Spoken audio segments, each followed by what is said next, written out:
Okay, we are back from our recess, and the next part is we will have our invocation, and we have Jeffrey Winkler from New Life Church. So let's rise for the invocation. Let's pray. Dear Heavenly Father, thank you so much that you're the God above everything, that you give us peace. Father God, thank you for Coeur d'Alene, this wonderful city. Begin to give us wisdom to make the right decisions for the future, for future generations. God, that you're multiplying businesses and you're increasing the fruitfulness of everything that we put our hands to. In Jesus' name I pray, amen. Amen. What do you pledge? I pledge allegiance to the flag of the United States of America and to the republic for which it stands, one nation, under God, indivisible, with liberty and justice for all.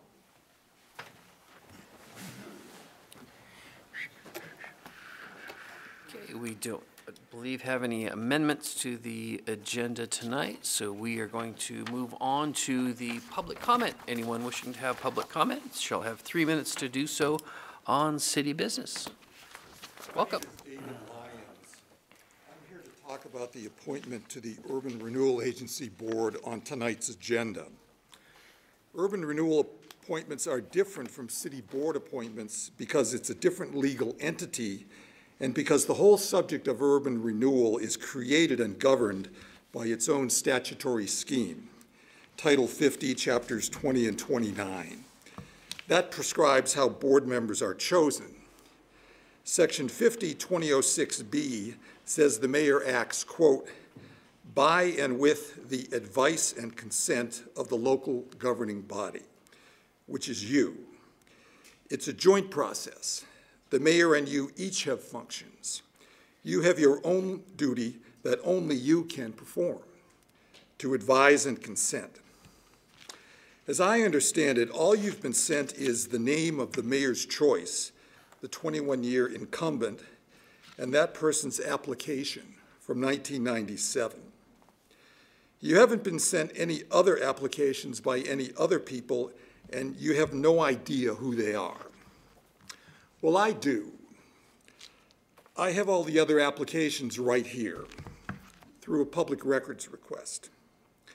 And despite very limited publicity of this, the city received applications from quite a number of very impressive people with strong qualifications, any one of whom would make an excellent choice.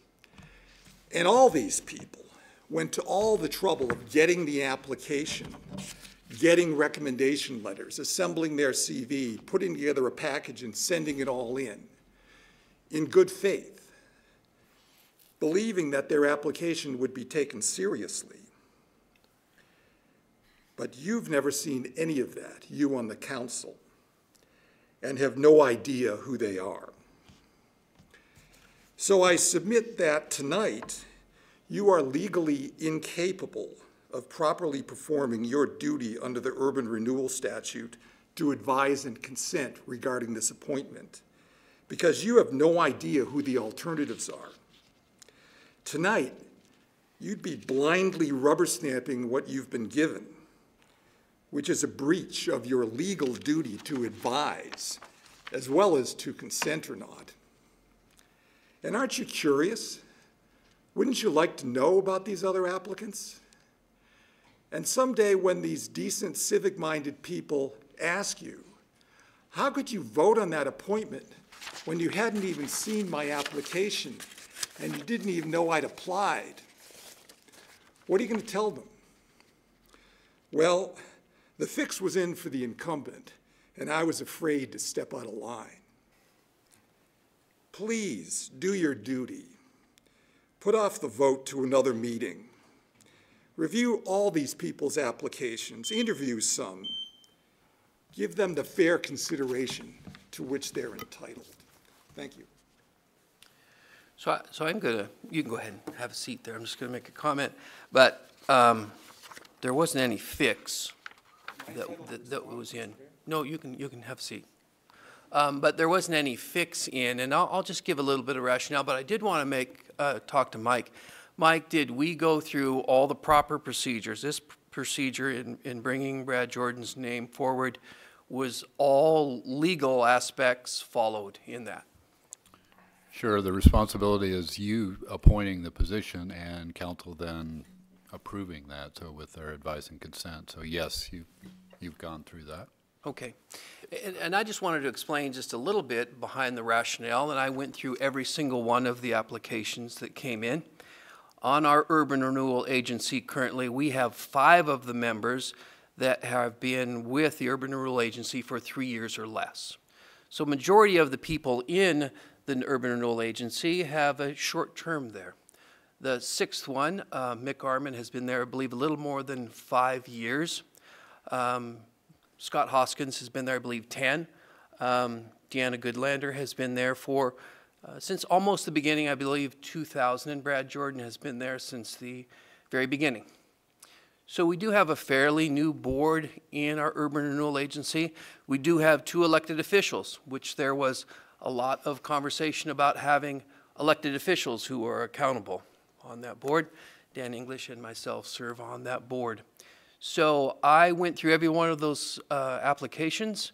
The reason that I brought forward Brad Jordan's name is that he has been there from the very beginning. He's seen things that have worked. He's seen the things that haven't worked. And I think it's very valuable to have the historical perspective of having someone that's been on the board for 21 years. And so that's the reason why I brought that forward. So.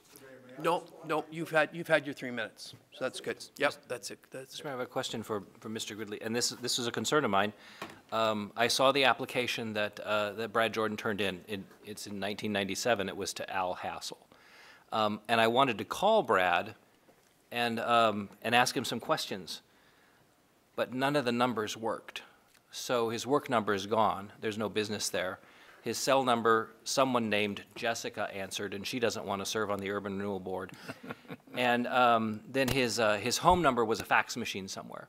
Don't we say that when you're supposed to turn in an application that you're supposed to turn it in, or how does the process work so that someone, because I know David Groth, who were also up for selection tonight, was the same application that he originally did. So how does that work with turning in an application that we say, you must turn in an application, but yet a lot of the reappointments don't? So how does that work? Well, that's a good question. I don't know. Thank you. I think it would work. Any application is supposed to be correct and accurate. The fact that it's stale, perhaps, or old, I don't think that would disqualify anybody. There are other methods to contact somebody or reach it. So I don't think that would disqualify anybody from just because the application has some stale information. And I would just offer Mr. Mayor, that maybe in the future, I mean, I wanted to talk to Brad, so it would be nice to see if sometimes these guys could update their applications just in case we Dan, need to. if you wanted to talk to Brad, I'm sure that Renata probably could have gotten that number very easily. I didn't get that far. I could have given you that number. Yes, you could. Well, it was on his application, so I figured. If you really wanted to talk to him, you could have talked to him. Oh, yeah. Right. But you want, yeah. So, Kiki. I just wanted to make this comment. I appreciate the discussion and bringing that forward. I think it's good for clarity. I had some questions about this, and so I did make a phone call to actually our city administrator about it and said what was the rationale behind this appointment, just to be educated on what happened. Were there other applicants, and who are they, and how did that work? I got the same information, and I agree with the longevity position on a board is healthy. I've been on many, many boards myself where when you can go with all new people or people who've been there too long, and it's not a healthy concern. So I wasn't. I'm not uneducated in my position in this particular topic. I do think maybe there is some housekeeping that could be done, that if these applications come in, they're may be available if somebody wanted to find out, but I didn't feel that they weren't available to me if I wanted to go review them. I basically just wanted to be comfortable with the process, that it was legal and that the appointment was accurate, being done by the mayor, and then having our approval. So I feel like the steps are in place, and there could be a little housekeeping cleanup. I agree with that part, but I appreciated Troy's comments coming back on how the process worked. Yeah. Well, when we get to that part, I'll probably have some comments too, but we're still, I guess, in public comments and not action on, so, okay. Good point. All right, so anyone else wishing to come up, we should have 3 minutes to do so in public comment. Seeing none, we'll move on to the consent calendar. Mr. Mayor, I'd like to move for approval of consent calendar as presented, including Resolution 18038. Second. Motion and a second on the consent calendar. Any further discussion? Roll call, please, Renata. McEvers, Yes. Gookin, Yeah. Evans, Yes. English, Yes, Miller. Yes. Motion carried. Announcements. Any member of the city council have an announcement? Just one, I'm going to be presenting at the NIBCA Joint Government Committee meeting in August as their speaker. So you don't want to talk about the training you went to? That was, sure. If you I'll let you- don't I say have that other I hid things. behind you in. I would never say that in public. I will briefly just share that I did, as well as some other council members, go to the training session for the, chief, if I get this wrong, the Rapid Response Team, and it was for an active shooter at a school scenario at Winton Elementary. And it was a fabulous training, and Kootenai County Fire and Rescue was there, Coeur d'Alene Police Department and the Coeur d'Alene Fire Department were there, going through waves of different scenarios of what would happen in that school. And it's one of the things we got an award for, putting this team together. And I think the insights for me were that there isn't a scenario that you can ever train for in all of this, but there were so many things that had never occurred to me that could happen in that particular situation that it's important time spent. And I'm still now even wanting to be more proactive on the threat assessment team look backs, and really applaud all of those agencies for working together. And it was quite the experience. And yes, when the guns went off, I did hide instinctively behind large people. So large people, huh? Yes. I am a bullet sponge. Dan? Thank you, Mr. Mayor. And I was too there, and very proud of our first responders. You guys rock, and I love to see you working together, and I hope that never happens, but it's good to know that you're training for it. I mean, that's nice. It really is, especially working together so much. I went to the LCEA meeting last night and talked to Dion Holt, and I wanted to know how our water usage was going this summer. It's going to be hotter tomorrow, and our peak daily usage has been 38.7 million gallons a day of water is being pumped out of the ground by the city, and for the most part put on lawns. The biggest user is the city of Coeur d'Alene and our parks. That's what we do. All 10 wells are in operation full-time, pumping 24 hours a day to keep up with the demand. Last night, the Atlas well did go offline for a while. There was a problem. They have fixed it, so it's back online. There's also talk, you might hear some rumors out there, about going to odd, even days for irrigation, and that's just talk. They're saying that if this kind of usage continues, it might be something that they consider next year, so it's not something that they're talking about doing now. But if you hear the rumor, it is a rumor. It's something that may happen next year. I also went up and visited the recycling facility for Coeur d'Alene garbage, and it was really sad because there's so much stuff that people put in the recycling bins that really shouldn't be in there. When I was there, they pulled out a hose and a fishing rod and a box fan and lots of food waste. I mean, it was just really sad because the only things right now that are making money as far as recycling is concerned is cardboard, because it's cheaper to take old cardboard and make new cardboard than it is to just make new cardboard from stuff. The aluminum is also very valuable to recycle, but a lot of times it's contaminated. And Phil Damiano showed me a sack. Someone had a plastic sack full of aluminum cans, but being in the plastic sack means you can't recycle them.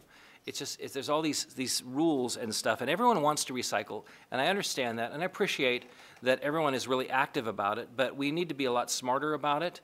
My personal opinion is that single stream is a failure, and what we need to go to is we need to go to separate. We need to start separating out our recyclables. I know that's going to be really unpopular, but I think if we really want to save as much stuff as we can, we need to start separating out paper and plastic and glass and cardboard and all that stuff, and that's going to be far more effective. It's going to be more expensive too. But I think a solution is at hand because the county runs solid waste, and it's an enterprise fund at the county, and it has a $30 million fund balance. And I think they could use some of that money to perhaps implement a county-wide recycling system that would be far more effective than what we have now. And it's something I'll be looking into. So I just wanted to bring that update on recycling, and I also know that they're going around to the blue bins now, and they're looking at them to make sure that you are putting in all the proper stuff, and you are going to get tagged. You're not going to get fined until after November, or November sometime, I guess. But so please be mindful of what you put in your blue bins, and if you really want to be a good recycling person, just put in cardboard and aluminum. Thank you. All right. Any other member of the council have anything? I had something on student representative recruitment, and in the city of Coeur d'Alene, we're seeking high school students to be representatives on our city boards and commissions. This year, student representatives or alternatives are needed on the following committees: Child Care Commission, CDA TV, Parking Commission, Ped Bike Committee, Urban Forestry Committee, Park and Rec Commission, Library Board, and Arts Commission. Students must be between the ages of 14 and 18, be a high school student, attending a school within the boundaries of School District 271. So I believe, Troy, that means that you could still live outside of the city and serve on a Coeur d'Alene commission or board. Correct. Right. So applications are due by the end of September, September 30th, and you can find those applications online at cdaid.org/volunteer, or you can also pick up an application here at City Hall. So I would encourage any student to be involved in any one of those commissions. And so that is that announcement, and then I would like to move forward with the appointment of David Groth to the Arts Commission and Brad Jordan to the Ignite CDA Board. So I'd be looking for. So moved. So I have a motion and a second. Further discussion, Dan? Yeah, I would just add, in support of this motion, I do appreciate what Mr. Lyons had to say as far as, I guess, his perception that maybe it wasn't a fair process, and I guess to the point of view that somebody with that long time of service, maybe that's not the right thing to do, or somehow the other people are viewed as less, and I can just speak for myself that I consider if you have a long-term board member, well, back up a second, any board, I don't care if it's a church board or city council or whatever, or an organization, people in leadership, I think the most healthy board you can have is where you have a mixture of, if you're fortunate enough to have somebody that's really long-term like that, and they are doing the job, meaning they're showing up when they're supposed to, they go to the meetings that aren't near as fun and all of that, then that is a very valuable commodity to have. But you don't want all of that, and you don't want all new ones. You want a healthy mix of them, and from my still relatively new experience on the board, I feel like we do have a good, healthy mix. I know Brad somewhat. We've both been around here for a long, long time and have our roots here, but he's not, you know, like I say, a close personal friend or anything, but he does do all of the things that I think is good for a board member. He's on, you know, he's our representative to the Parking Commission. I'm a liaison from the council to the Parking Commission. No offense to the Parking Commission, but that is not one of the most, you know, sexy, high-profile things. But he goes time in and time out, and he gives us reports on, you know, the parking thing. So anyway, for my part, I think, yeah, I think we're fortunate that we've got somebody, one, in that spot, and I support that. At the same time, I guess my word would be to others that I've put in my name for things a lot of times, and they only get to pick one. And sometimes I get picked, sometimes not. But I would encourage you, if you are interested, to put in another time, because each time is a different mix of applicants. So anyway, I'm supportive of this. All right. Dan? Thank you, Mr. Mayor. Yeah, so this is the mayor's decision. The mayor does get to appoint, and traditionally, we do not see all the applicants. We only see who the mayor has chosen, which is his privilege, being the mayor. I was surprised to see the list of other people who were on the list. But I'm not going to be a pill about this tonight. I just want the people who applied before to apply again. I think Mr. Jordan has been on there forever. I would prefer if it was someone else. It is the mayor's decision, and I do think, looking historically, because I've been watching the board for a long time, that Mr. Jordan is not an objectionable member of that board. There's many times that he's disagreed, that he's stood out on his own. The name change from LCDC to Ignite, he opposed that. And I remember having a meeting in here, a workshop between council and LCDC, and we were talking about the parking garage that is being built right now. And I was like, this thing is in your plan. Why don't you just go ahead and do it? And I remember Brad just suddenly in the middle of that meeting said, yeah, I think we should do it. Why are we waiting? And so I credit him for that. So I can't really oppose that. And then looking at the meeting the other day, I watched it on TV. Actually, I watched it on YouTube. And it really surprised me, like the mayor said, that there were a lot of people around that table who were new. And he has some knowledge of it, knowledge of when they were screwing up, knowledge of when they're doing good stuff. And again, he's not an objectionable guy. I don't think that they've had some people on there who I really thought were bad for the board and bad for the public. That time has changed. So I would support this, but I also would encourage the mayor to, the next appointment, is that you? Are you the next appointment? Okay, so I would encourage you at the next appointment to look at some new names and let's see. You've done a good job of that so far. I think we can continue doing that in the future. And thank you, David, for your comments. I do appreciate that as well. Any further discussion? All those in favor? Aye. Any opposed? Motion carried. Move on to General Services, Resolution Number 18-0039, approval of a letter of agreement with Xcraft Enterprises for temporary installation and testing of the commercial drone system. Deputy Chief Bill DeRuyter. Deputy Chief? Mr. Mayor, Council, thank you for allowing me to be here tonight. It's pretty exciting. Didn't think I'd stand in front of you to introduce this, but technology changes. You blink and your cell phone's out of date. So kind of where we started with this, it started as a concept talks in January. We talked about where we would like to see, where we could use it, where we saw benefit. As an example would be like a fire on Tubbs Hill. The concept is that this drone takes off, gets us an aerial view before we're even on scene, and we can say, yeah, we need more resources right away, or this is pretty small, we can handle it. So it saves the city money by not sending, a ton of resources right off the bat. I'd like to introduce J.D. Claridge and Brandon Russell with Xcraft. They have a little presentation to give you tonight. Did they bring the drone? I did not bring the drone.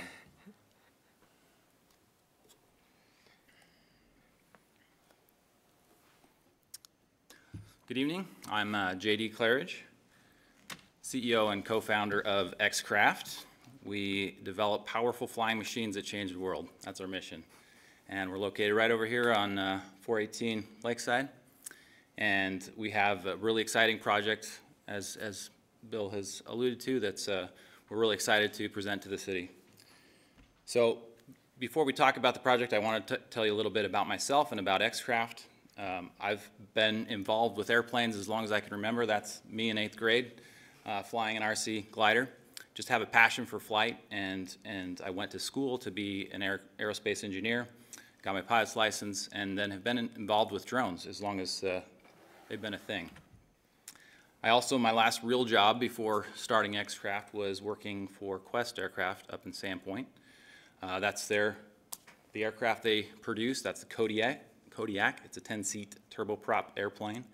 And my job there was to develop the electrical and avionics systems for that aircraft. Got to be part of the certification and also the original design, and then started production.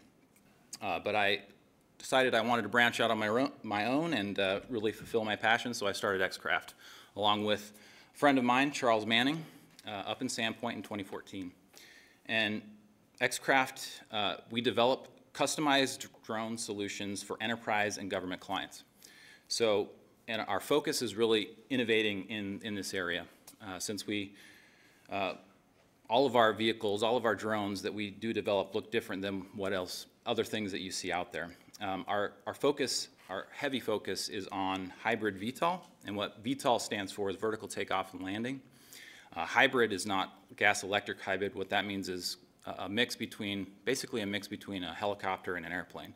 It can take off and land vertically, but then it can travel long distances efficiently and quickly. So we have several products right now on the market. X+1 was our first product. It's a hobbyist vertical takeoff and landing drone. We have Phone Drone Ethos, which is a flying phone, essentially. So you put your smartphone in this case, and it flies. It uses the processor, the camera, the GPS, and everything else from the phone to actually fly in the drone. And then we have a product called the X2 Pro, which is a mapping drone. And you can do photogrammic surveys of property with this. It takes a series of downward-facing, high-resolution images that are then stitched together to create both a 2D and a 3D map. So early on in the company, we were featured on ABC's Shark Tank. That's Charles and myself. We were able to actually get a deal on the show with all 5 sharks, which has only happened one other time in the show's history to do that.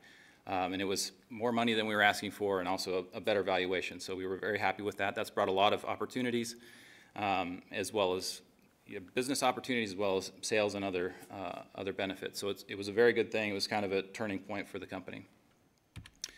The project I wanted to talk about today that you are considering is a project called First Eyes.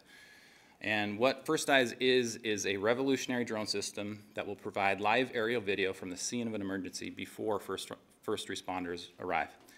So the difference between this and maybe any other drone or first responder drone even that is currently in use is that we're giving first responders information from the scene before they get there. So where is the fire exactly? How large is the fire? How many resources do we need to send?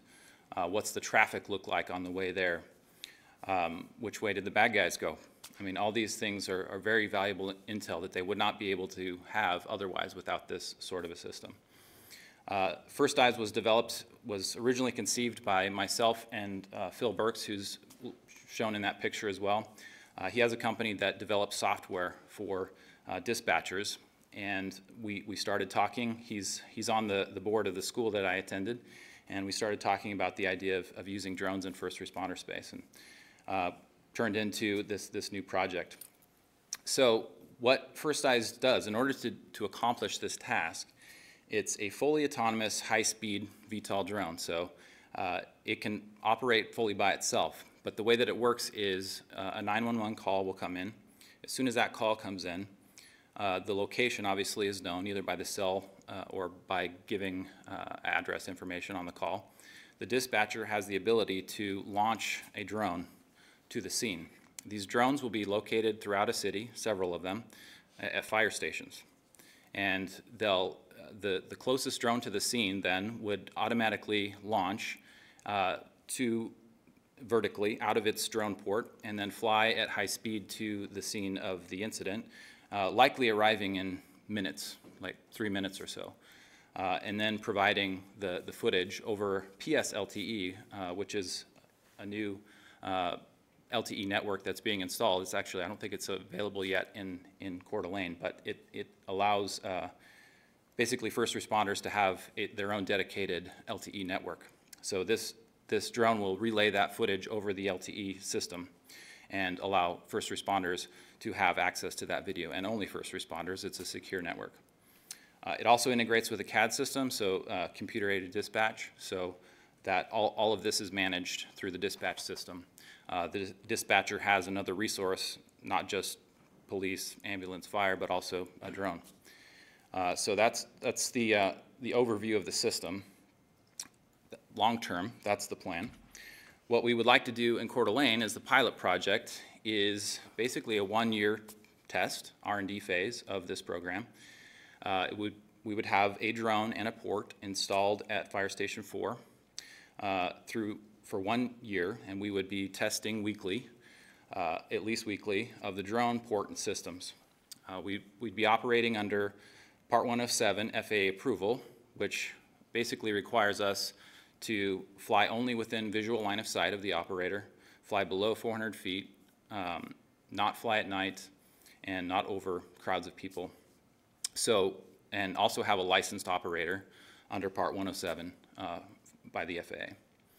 So any flight video that's used or created during this process is basically just used for R&D purposes and only available to X-Craft.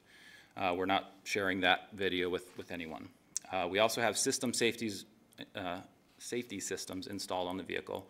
We're designing it in such a way that it's more like a full-size aircraft with redundant systems, redundant motors, redundant power systems, so that if something fails, it can still land safely, return home and land safely. We also, if all systems fail, we also do have a parachute recovery system on it so that it would not damage anything below it or hurt anyone. We also will not be operating directly over residences. So this is the proposed flight area. This is a shot of aerial view of Coeur d'Alene Place and the area around Station 4.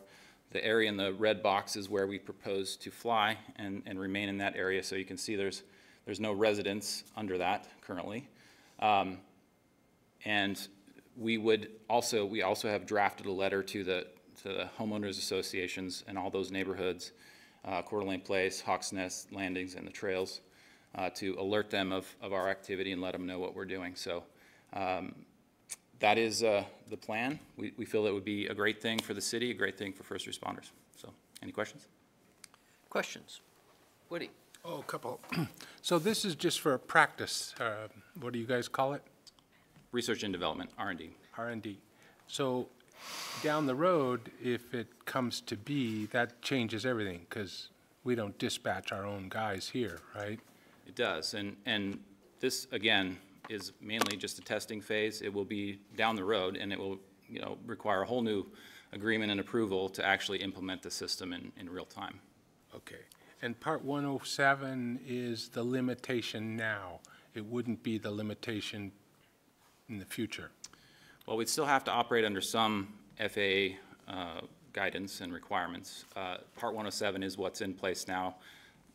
I know they are continuing to work on other regulations. It's a new industry, so these regulations are slowly developing and coming out, so we will be in compliance with whatever regulation is out at the time. Because you say within sight, that doesn't really kind of fulfill what you dream it to be, right? Right, Keep and it so inside. part of what we know we need to do even for this process, Part 107 allows for waivers, so you can apply to the FAA for a waiver to any one of the requirements, and we are already working on waivers to be able to operate beyond visual line of sight. I think it's a cool idea. Thank you. Good luck with it. Other questions? Kiki? How long is this R&D phase that you're talking about, you're projecting that it will 1 year. take? Just 1 year? Okay. And then what kind of interaction with, besides the housing, with the staff at the fire department? How involved are you with them on what you're doing with that? Well, I can give our perspective, and if Bill wants to chime in as well. Mainly, it's going to be for setting up. We plug into power.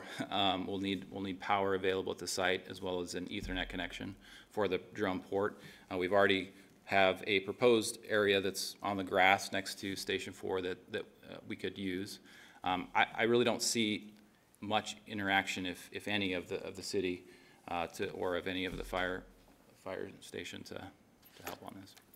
I just see this has a lot of great potential, and I guess my comment would be, pending more questions, that I just hope that at the end of this phase that something comes forward that creates a better partnership so the city of Coeur d'Alene could benefit from the wildly successful program that you end up having, and for their part, get some good ROI on that. So that's kind of my input on it. I think I'm anxious to see how it works. Great. Well, we're definitely willing to work with the city on future implementations. Dan? Thank you, Mr. Mayor. Cool stuff. I mean, neat. I envy you. Oh, thank you. Yeah. I do, we are going to have some concerns about this. We're going to get calls. And moving into the future, things for us to consider as well as you to consider are privacy, of individuals. So this comes zooming over someone's neighborhood to do a beeline to wherever a fire is or an accident or something like that. We're going to get calls. and people are going to have concerns. And I know I don't think our PD is interested in this yet, but I know that's probably where you're going to be headed with this as well. So it's not something to talk about now, because I think this is cool, and it looks like you've thought it out really well. I do appreciate that. But I think for our fire department and for our city and legal department, we're going to have to start talking about things like air rights for drones and procedures and other things. I know I talked to Renata a little bit, and there were movie companies that wanted to launch drones to be filming things, and they have to have, you know, our park has nothing set up. So if someone wants to create a launch pad in our parks, we have nothing really. So it's something for the city to think about. And of course, as you move forward, and I know you're going to plan on selling this to other cities as well, it'd be nice to have some information to provide them when you move into that area to know what the legal rules are, what people's concerns are. I mean, when we start getting phone calls, and people say, what's this? We mentioned it at the general services meeting that potentially having some livery on the device that would identify it as a first responder, you know, something, maybe even a little flashing light or a siren or something to let people, I know that sounds cute, but seriously, I mean, that's what people would expect, to know that it's just not some perv out there looking in the backyards. We do intend to have red and blue flashing lights on the vehicle. Excellent. To identify it, as well as markings, whether it be city or fire department or public safety or something like that. Cool, thank you. Great. Amy? Yeah, this is great, and I'm glad the city can be a part of your pilot. That's exciting. Just one suggestion is, as we do get calls coming in, and they'll probably be channeled to the fire department, to PD, and to the city, it'd be nice if we could compile those in some way and get them back to you, because I think that would be valuable feedback as you move forward. So I agree. if we can come up with some system in this process, that'd be great. Okay. Dan? Well, I'm just curious in terms of the advantage for the city of taking part in this. Is it for the general, you know, betterment of mankind, we're helping it come to be, or once you get them going, are we going to get like the better discount down the road? Or We're going to get the family 25% off free the discount first. You'll get the family discount on the drone systems, but I think primarily, obviously, the long-term benefit is this helps first responders, and ultimately this saves lives. And so that's what our goal is with this system. I think we're definitely willing to work with the city on installing these potentially the full-size systems at a discount, because we do see the benefit of you helping us with this. And what's your realistic goal to get from, if you do this testing for a year, to the part where you said they could just launch and fly automatically? How many years out is that? Well, the schedule actually right now is to start having a system that will work end-to-end, not necessarily actually using it in a real-world environment, but that will work by the end of this year, by December. That will be contingent on a lot of things happening. Obviously, we have to get through this testing. But after that, it's one more year is where we plan to actually have these systems available that are actually implemented in a real-world environment. So roughly 2.5 years. Any other questions? I think the great thing, too, is that X-Craft has chosen to be in the city of Coeur d'Alene. If this takes off like everyone hopes it would, it could mean a lot of economic activity to a company that operates in Coeur d'Alene. So I think there's a lot of upside there for us. So we'd be looking for council action if we have any more questions. Mr. Mayor, I would make a motion that we approve the temporary installation and testing of commercial drone system First Eyes, period. We have a motion. We have a second. I'll second that. Motion and second. Further discussion? I just want to say, Chief, will you let us know when this is up and running so we can come out and watch? And maybe, would you want to do a video or something for the TV folks?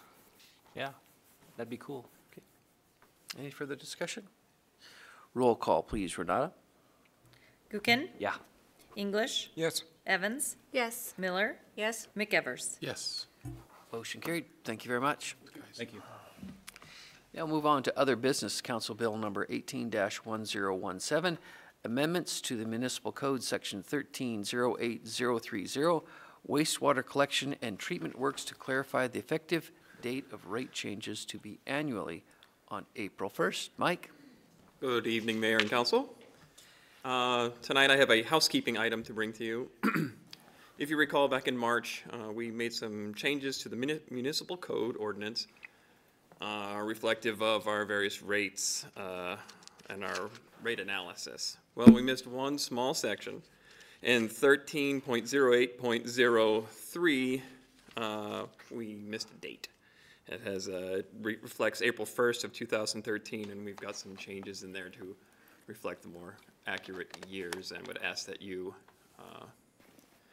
approve the verbiage change that is presented in front of you. Questions for Mike? Why April 1st? Just keep everybody guessing, I guess. Okay. Anyone have any questions for Mike? If there aren't any questions, we'd be looking for council action. Mr. Mayor, I'd like to move to dispense with the rule and read Council Bill 181017 once by title only. Second. Motion and a second. Any discussion on that item? Renata, if you could read the title, please. Council Bill number 18-1017, an ordinance amending section 13.08.030 of the Municipal Code of the City of Coeur d'Alene, Kootenai County, Idaho, to clarify the effective date of new fees in each year, providing for the repeal of conflicting ordinances, providing for severability, providing for the publication of a summary of the ordinance, and providing for an effective date thereof. Roll call, please. English? Yes. Evans? Yes. Miller? Yes. McEvers? Yes. Gookin? Yep. Motion carried. Second part of this. Motion to adopt Council Bill 18-1017. Second. Motion and a second. Any discussion on this item? If not, then roll call, please. English? Yes. Evans? Yes. Miller? Yes. McEvers? Yes. Gookin? Yeah. Motion carried. That was the easiest presentation you've ever given, hasn't it? Last. Thanks, Mike. Next time, bring samples. Next, we have Council Bill number 18-1018, creation of a new chapter in the Municipal Code 1003 entitled Complete Streets. Chris Bosley is here tonight.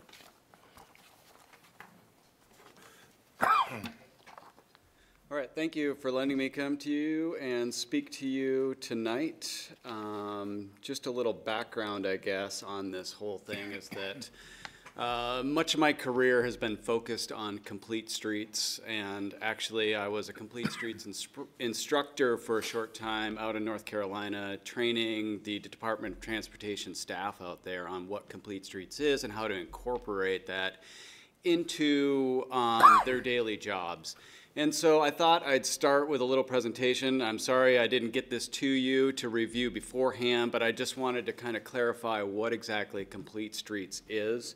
And really, it's just considering all users when we're designing roadways, essentially. We're looking at people of all ages and abilities. Ages 8 to 80 is kind of what they say. No offense to anyone younger or older than that in the audience or at home. People with disabilities, obviously important with our Americans with Disabilities Act. And other modes of transportation. I threw a skateboard in there for you, Woody. The upper right-hand corner there was just as a joke because I hope we don't see too many of those around Coeur d'Alene. Actually, you can't run one of those in the city. You can't. No motorized vehicles. All right. On the sidewalks. So by definition, complete streets are designed and operated to enable safe access for all users. Pedestrians, bicyclists, motorists, and bus riders of all ages and abilities are able to safely move along and across a complete street. So what are some of those components of a complete street? And by the way, this was a presentation that I gave like 10 or 12 years ago, and I truncated it down to about 10 slides from the 40 that it was at before, so I won't waste your time here. But obviously sidewalks are a part of a complete street, but then crosswalks also. Finding appropriate, safe places for people to cross streets is important as well. And then bike lanes, as we've all seen here. And then I've thrown in the image on the right as our government way bike lanes. Those are buffered bike lanes that just give a little extra room for bicyclists to be comfortable next to vehicles. Wide shoulders are considered part of complete streets, though we don't have many of those around here because we're not much of a rural community anymore. And wide outside lanes, we also don't have a whole lot of these around either because we're a little cramped for space, and if we have enough room for bikes to share with vehicles, we typically stripe that for them.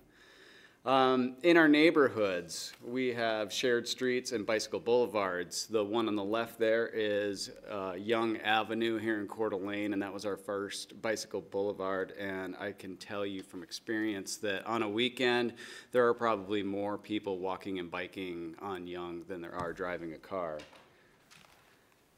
Separated paths, obviously, are another important piece of that. The one on the left there is or upper left is Atlas bike path that was completed quite a few years ago. The one on the bottom is just to show you that people use these facilities year-round. That was an old co-worker of mine taking a photo of his bike out on the Prairie Trail. And then, of course, we have transit facilities for bus users, and it's important for them to be able to get to and from those transit locations.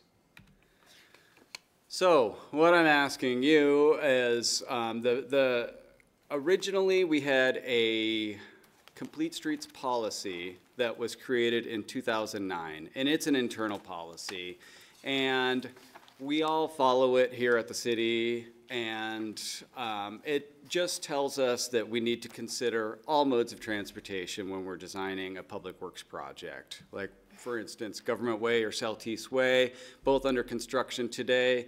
They both have facilities for people to walk and to bike and to drive. We've got transit stops. All of that is included in it. And so by moving to an ordinance, it's just requiring that all engineers, planners, designers take into consideration all of these modes of transportation. And it doesn't mean that every street needs a bike lane or every intersection needs a bus stop, because obviously they're not there. It's just asking them to look at the Trails and Bikeways Master Plan, which you've already approved, to say, is this a bike route? Do we need to consider this? To look at the CityLink website to see if there are bus stops within the project area that need to be considered. And so with that, I will stand for questions here if you have any. Questions for Chris? Woody? Chris, I sent you some questions because I was thinking this was all about bikes. Correct. We already have something all about bikes, is that correct? Well, we do have our Trails and Bikeways Master Plan that you've approved within the last year that designates which streets are our main streets used or for connectivity reasons for bicyclists. And yes, the Complete Streets isn't just about bicyclists, it's about all users of our streets. So on that Trails and Bikeways plan, is that a book, or is it a piece of paper? Is it a booklet, or is it just government wordage? It's a booklet. I don't remember how many pages it is, but it's a PDF format that's available on the city website. Okay. And those trails, when I think I saw something on 15th Street going someplace, and all of a sudden it was a trail. Where does that come from? Does that come to us as saying, yeah, we want that to be a trail, or does that come through another way? Are you talking on-street bike lanes or the trails like the Centennial Trail? On-street. On-street bike lanes. Those wouldn't come to you because they've already been identified in the Trails and Bikeways Master Plan as streets to receive those.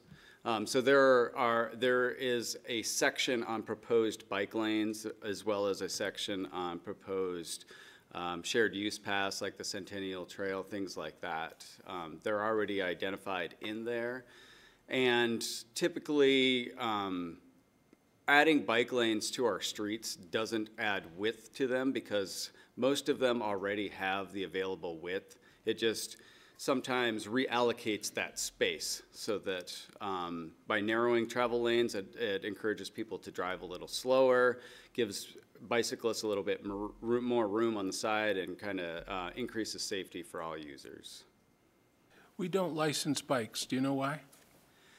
I don't know why we don't in particular, but I've read a lot of information about licensing of bicyclists, and there have been some agency or some communities that have tried it, and what it ends up doing is kind of discourages use by people with bicycles. Like, for instance, in my house, I have about 14 or 15 bicycles in my garage. They're not all mine. Mindies? They're my family's as well, but it would be a stretch for me to put license on all of those. And bicyclist rules are, as you know, are a little bit more blurry than motorist rules. So we don't have bicycle police, you know. I see people riding outside their bike lanes 4 or 5 wide. That frustrates. It's just probably like cars, you know, the people that speed and run red lights. Bicyclists do the same thing. We seem to be more focused on the car, the fuel, the taxes, and so bikes kind of get a free ride. They don't have to license it. So if they lose it, they don't necessarily get it back. I guess, you know, this information comes from people. Every time bike lanes come up, they start going off. And you and I have talked a lot about it. I'm not wild about it. I think it shouldn't become the priority over cars. The streets are built for cars to begin with, and we plow the snow and we take care of it, and that's where our moans come from mostly. It's all our money that we're spending right now remodeling all these roads. So some of these questions, you know, I sent them to you, and I'm kind of passing on some information of people that are frustrated with bike lanes everywhere all the time. And I get it, but it's not necessarily, is it a false sense of security for bicyclers that they're in a lane and they're safe there? I don't believe that it's a false sense of security because it keeps people away, gives them a little extra space away from the curb. I mean, it makes me feel more comfortable when I'm out there, and I ride in some pretty terrible conditions, honestly. I mean, when I was in Boston, I was commuting 8 miles to and from work each direction, and I had to go through rotaries out there. Those are what people confuse roundabouts with, and it's a chaotic counterclockwise circle of traffic, and had to take my life into my own hands in those situations. But I was determined, and but in respect to bicyclists and their payment on the road, most public projects are paid for with tax money that the city generates from property tax. So bicyclists who own houses are also, or even renting, are in some way contributing to those fees. On a larger project that's like a federally funded project where that money comes from the gas tax, that money obviously didn't come from a bicyclist driving a bicycle, but maybe a vehicle that they have also. So that's an argument that's often made for that. And I would like to clarify also that I've never taken away a travel lane to put in a bicycle lane. I've narrowed some travel lanes, and people aren't really happy about that all the time, but I've never taken away a bicycle lane, or a travel lane. Fair enough. Thank you. Appreciate it. Other questions? Dan? Thank you, Mr. Mayor. So, Chris, I have 3 concerns. The first is that the city's already built out. So how does this affect what's already here? Well, we are redeveloping streets all the time. Like, for instance, Celtice Way. I mean, it was already there. We're reconstructing it. This time we had the opportunity to add bike lanes and shared use paths on the side, which are not just for bicyclists. They are more for dog walkers and people pushing strollers and people going for leisurely walks and things like that. There are still some streets to be developed around here, and some of them I've already identified for bike lanes, but I have reserved getting them striped because I don't feel like they will go anywhere or have the perception of going anywhere. Like, for instance, Wilbur Avenue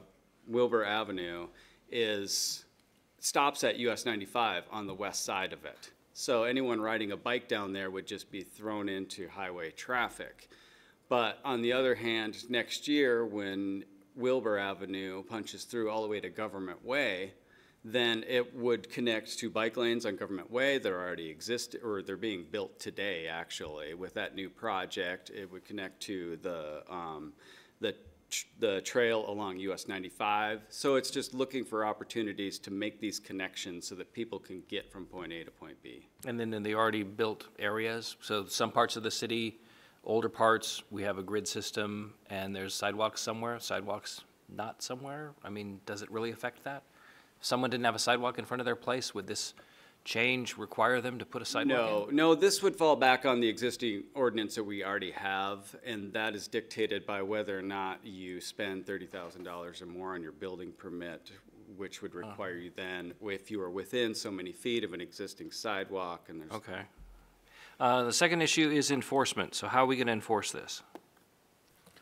To enforce the Complete Streets ordinance? Yeah. So how do we do this? Well, this would just come through projects that are coming through the city. And so it would be us as city staff that would be the enforcers of this in terms of when a project comes forward, we would give them this Complete Streets checklist that you've seen in your packet that would just, and essentially it's just there to get people or designers thinking about all these aspects. Is there a bus stop there? Is there a school in the area? All those kinds of things. It just gets them thinking about it. And we as staff then reviewing the projects would have this information and be able to make sure that they've thought about these things.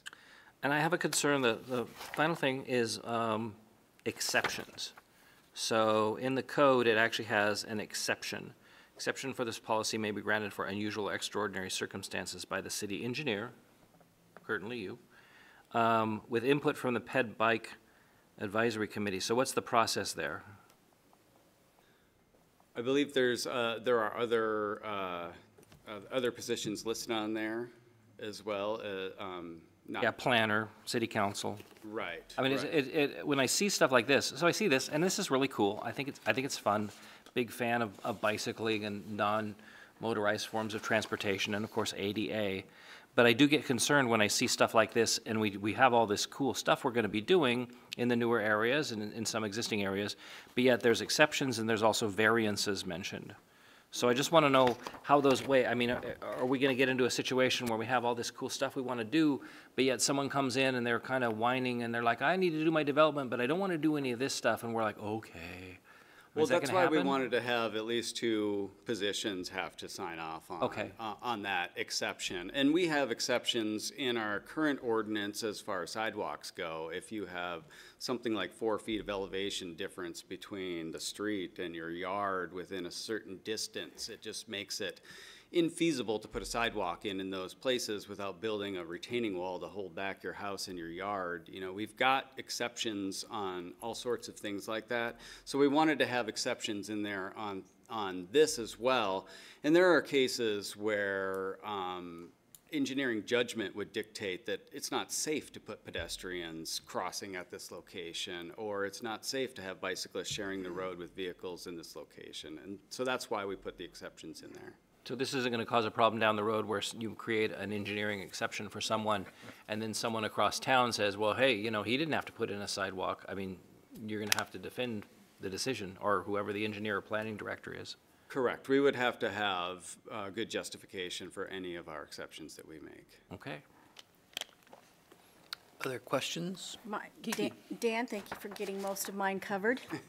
I had a question, we talked about it earlier, in that it sounds like most of the reason for changing this from a policy to an ordinance is so that there is some guarantees and assurances that these checklists are adhered to.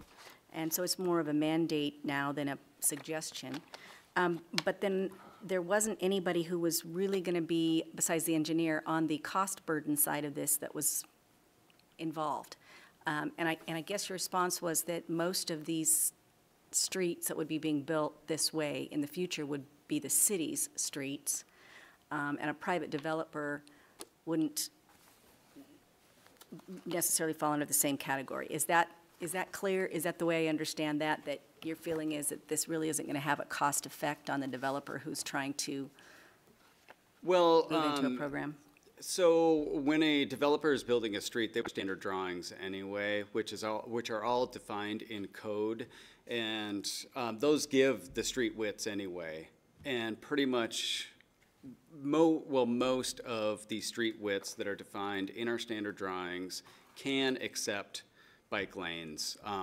Sidewalks are a good idea in general, despite what the traffic is like out there. Bike lanes aren't always a good idea. But if you look through like our standard drawings and look at the road widths, like they're the same width from curb to curb for several different versions of it, whether it includes bike lanes or not. It's just a reallocation of that existing space. And that gives us the flexibility in the future to put in bike lanes or not put in bike lanes depending on the need. Okay, and then my other thing, I think we touched on it, but when we move from a policy to an ordinance like this, and it's something that we're designers and engineers and our staff is pretty much already following, I'm always cautious about something triggering this unintended consequence. And I gave you an example of, well, if the building permit is over $30,000, then it would mandate the complete streets aspect. But what about other items like additional driveways or curb cuts or things like that that enter the roadway? Would an ordinance now cause a homeowner or a property owner to have to go through some hoops that they are just recommended to do now? No, this would only apply to public works projects. When we're reconstructing a street in whole, never would I take and put a bike lane in for only a couple hundred feet if it didn't connect to something else just because a property owner was redeveloping that property or something like that. It really needs to be in context and work as a whole. Well, I know it's shocking, but these things have happened, so. Yes. Those were my questions. Any other questions for Chris? If not, we'd be looking for council action. I'll make a motion to dispense with the rule and read Council Bill number 18-1018 once by title only. Second. Motion and a second. Any discussion on that item? Renata, if you could read the title, please. Council Bill number 18-1018, an ordinance amending the municipal code of the City of Coeur d'Alene, Kootenai County, Idaho, adding a new chapter 10.03 entitled Complete Streets to the Coeur d'Alene Municipal Code, providing for the repeal of conflicting ordinances, providing for severability, providing for the publication of a summary, and providing for an effective date. Roll call, please. Evans? Yes. Miller? Yes. McEvers? Yes. Gookin? Yes. English? Yes. Motion carried. I move to adopt Council Bill 18-1018. Motion, we have a second? Second. Motion and a second. Any further discussion? Roll call, please. Evans? Yes. Miller? No. McEvers? Yes. Gookin? Yeah. English? Yes. Motion carried. Thank you, Chris. Appreciate it. Move on to Council Bill number 18-1019. This is pursuant to council action on July 17th, 2018. Zone change from R3 to C7 and C17 to R17 at 1820 West Prairie and 7845 North Ramsey Road.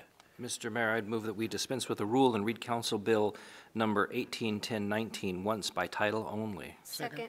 Motion and a second. Further discussion? Renata, read the title, please.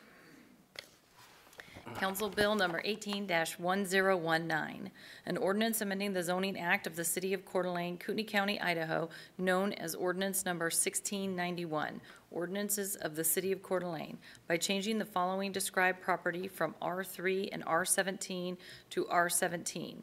Said property being described as follows, to wit, 2 existing parcels located near the southwest corner of the intersection of Prairie Avenue and Ramsey Road, repealing all ordinances and parts of ordinances in conflict herewith, providing a severability clause, and providing for the publication of a summary of this ordinance and an effective date hereof. Roll call, please. Small correction, that was from R3 and C17 to R17. Thank you.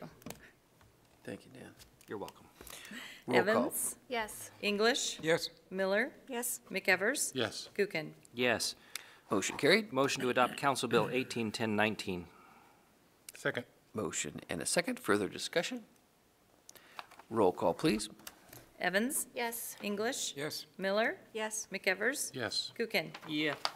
Motion carried. We'll move on to resolution number 18-040, setting the preliminary budget for fiscal year 2018 and 19 and scheduling a public hearing for September 4th. Bonnie Jensen.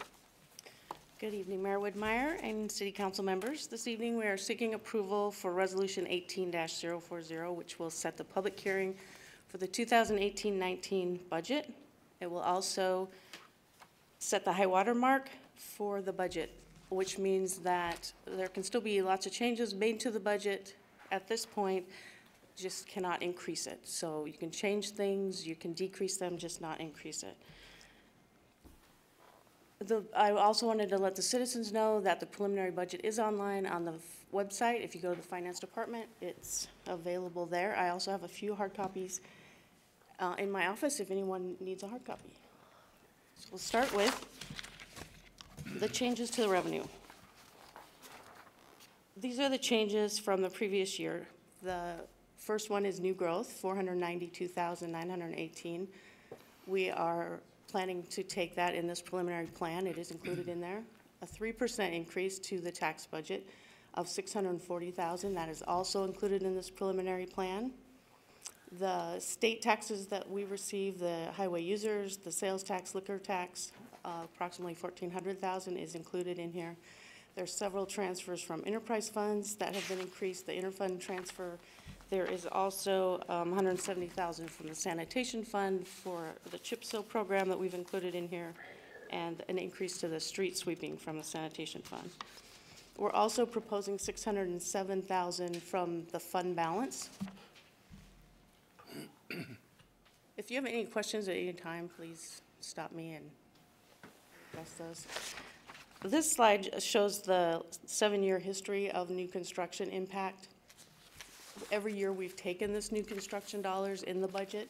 Just gives you kind of an idea of how that changes in regards to how the taxable valuation is changing in the city. This is the tax levy that we've proposed. The current year is at 21 million. We've put a 3% increase in here, which comes to 640,000. The new construction roll. The 2015 GO bond levy of 876, this was voter approved for public safety equipment that we have a 20-year bond on that we're paying each year. So which brings the total levy amount to 23,362,000.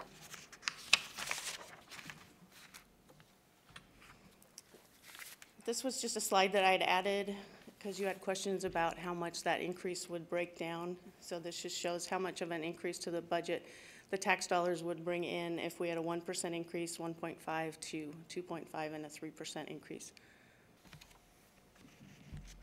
But we're going with 3 tonight, right? Well, there's 3 included in the resolution, yes, which can be changed up until the public hearing. This is a slide of the history of the taxes that have been taken by the City Council.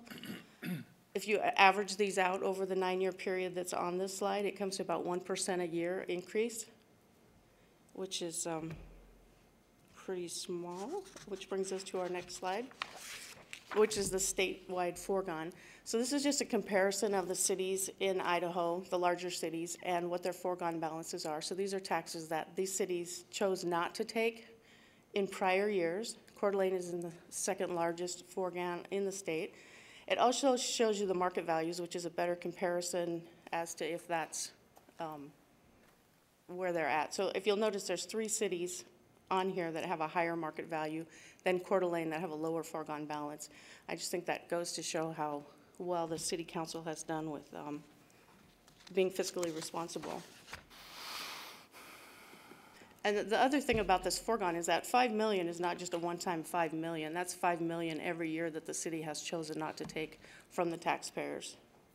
Bonnie, just a question, is it, why do you think on the very bottom one there, Boise, they had 16,416? Why do you think they just didn't spend that? I don't know. Not that It low. might have just been a clerical error. Seriously. They Zero might have just meant looks to. bad. Yeah. They've got to take 3% like forever to get down that low. This is it, showing the unassigned fund balance.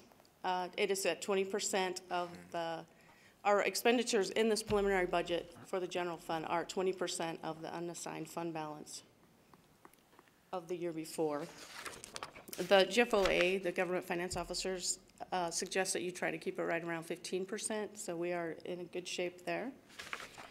This next slide is a slide that shows our unassigned fund balance to our total budgeted expenditures for the last, I think it's 10 years.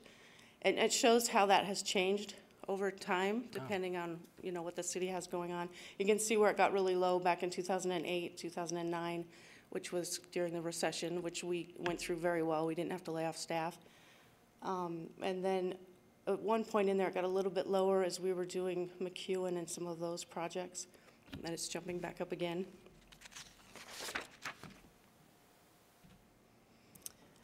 The current plan shows $607,000 coming from fund balance in the general fund. So that's one-time money that we can't really use for ongoing expenses. So we've made a list of those capital items that are in this budget that fund balance could be used that won't be ongoing expenses. So we have an increase to the citywide automation of $42,000, software licensing of $95,000, the building maintenance scissor lift and trailer 17, police department radios, an asphalt roller and scanner for the street department, and a hot asphalt and patching machine, remodel for the parks department, chipper and bucket truck, and pickup trucks. So all of those are a little bit under what the fund balance is right there, but there are a few other one-time items in this budget that will cover that. The next two slides are on the personnel changes that we have in this current budget. The very first one is that we've changed the deputy city administrator position to a project coordinator, which has saved us about $56,000 from the year before. What's the position, I'm sorry, but the definition of a project coordinator, so that's budgeted at a certain amount in the budget, right? It is. And what, do you know that off the top of your head? I don't know where Is it that's like a at. level 15 or? I would imagine it's close to that. Yeah, I think it is 15, yeah. Okay. The other change was the finance director position was eliminated, and we've added an accountant position to the finance department, which would save about $77,000. We have increased a part-time position in the HR to a full-time position with an increase of $44,000. And we have a police officer that's partially grant funded in here, which would increase the budget $21,000. A victims advocate that's also grant funded of $18,000. We've increased the police ambassador program $45,000. Added a part-time admin support, or moved a part-time admin support to a full-time admin assistant for $15,000. We have eliminated a streets mechanic position and changed that to a street maintenance worker, which would save about $15,000. We have taken out some streets part-time dollars and added into street maintenance workers, which added fewer FTEs because the hours were more, but they were paid much less than a full-time. That added $111,000 to the budget. We've added a parks maintenance worker, a building permit coordinator, changed a part-time library to a full-time reference clerk, and decreased the part-time in recreation. So that brings us to a total increase in personnel in this budget of 3.6 full-time equivalents at a cost of $241,000.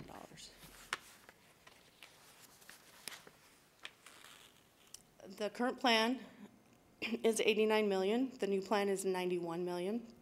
That's an increase about 1.6 percentage-wise. It was about 1.9% increase over last year. We have COLAs in this plan of 658,000, merit increases of 500,000, and an increase in capital outlay of 709. Those are the major movements in here. That's kind of simplifies things because there's so much going on in there that it's a little hard to clarify it all in a couple slides. Before you go on with that. Yes. So we're in the middle of contract negotiations. Are you basing these values on the worst-case scenario, best-case scenario, or what has actually been negotiated? I would say we are probably close to worst case. So those numbers could come down. Possibly, yes. Okay. So the question I got to ask is, the numbers come down, we have to have the contracts all negotiated before we set this budget. Are we going to be reducing the property tax burden on the public then? I guess that's our policy decision, isn't it? That's your decision, yes. All right. I just That's give you what the I would numbers. favor, folks. And Dan, to add on to that question, we have two agreements that are tentatively agreed upon. The third one is in negotiation. We will hopefully, have all of those in a preliminary form to come to council to be approved prior to that September 4th date.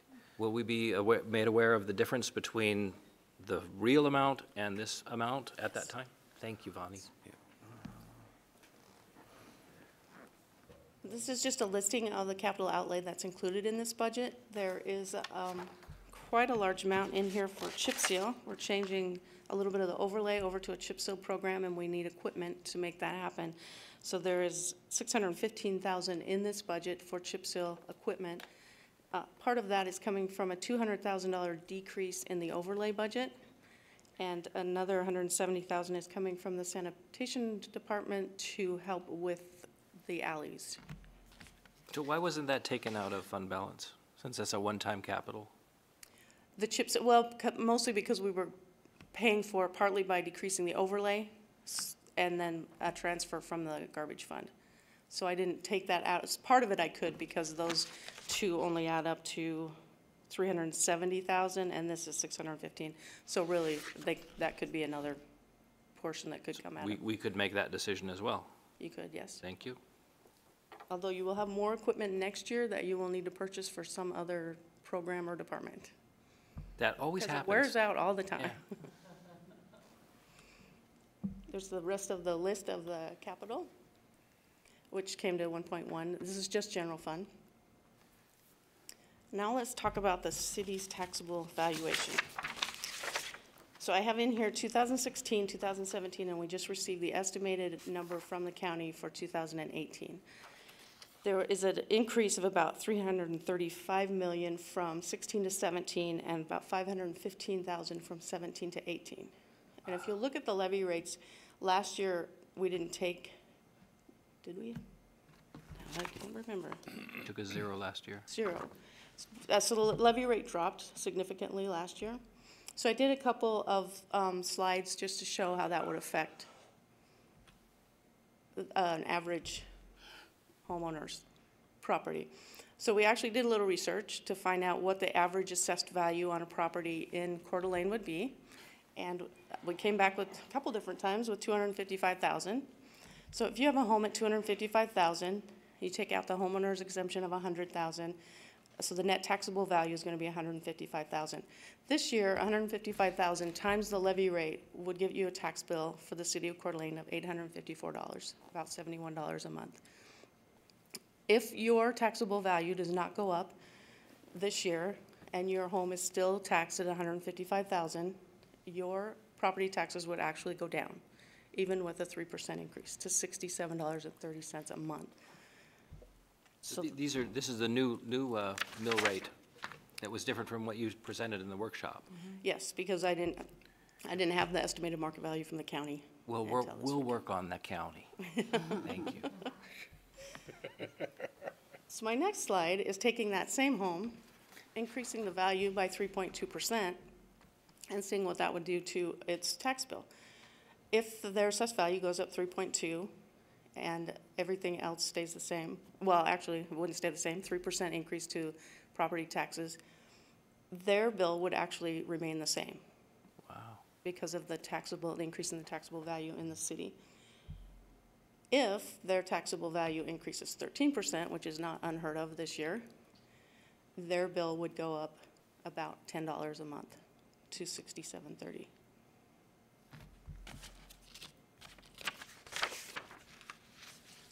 Any questions on that? So, I just wanted to thank you for putting that data in. That's really useful, so I appreciate it.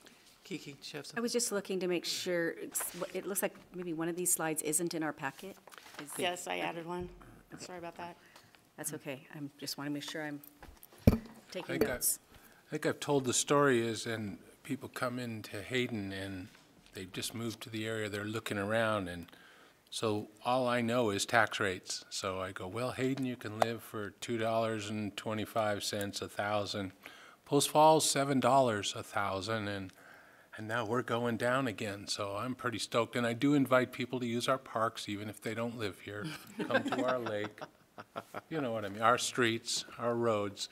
So that's really nice to see I like $5, I like $3 a day or $2 a day. I can justify that in my head for the parks and the roads and the police and the fire and all the things that this city has. You know, it's easy for me to feel good about $2 a day. I can scrounge that up on aluminum cans if I keep them clean. Yes, you right? can. The last slide I have is we did have a couple of changes from the preliminary budget, which is on our website, to the numbers that are in this resolution, so I want to make sure that you were aware of them. We had a little mishap in Renata's budget with her copier supplies, and it was deleted, so we added that back in to make sure that we can supply our copier. There was an increase in the police department communications for cell phones of $33,000, and then 3 things to the water department and 1 to wastewater, which increased the resolution $163,950 from the preliminary budget that you have. So those increases are included in the resolution. They are not necessarily permanent because this can all still be changed. And that is the end of my presentation. So I just want to again make a point. Preliminary budget, tonight we're setting the high water mark. Over the next 4 weeks, there's going to be a lot of work done back and forth. There's going to be council questions, and so that there will be changes between now and the 4th of September. So again, preliminary budget, I could just see that if Ralph from the Coeur d'Alene Press is watching right now, he would put on the front page of the paper, Coeur d'Alene takes 3% property tax.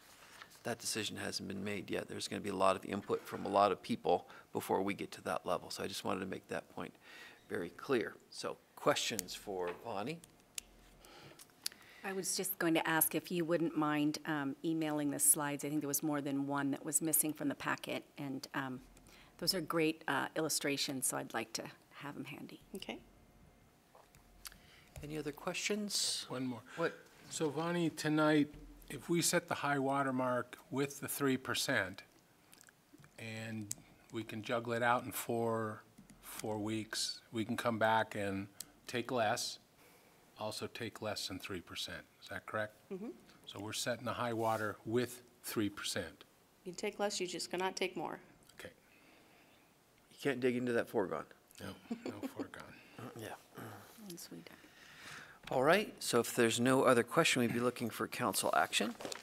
Mr. Mayor, I'd like to move to approve Resolution 18040, setting the preliminary budget for fiscal 2018-2019 at 3% and scheduling a public hearing for September 4th. Second. Motion and a second. Any further discussion? Roll call, please. English? Yes. Evans? Yes. Miller? Yes. McEvers? Yes. Kukin? No. Motion carried.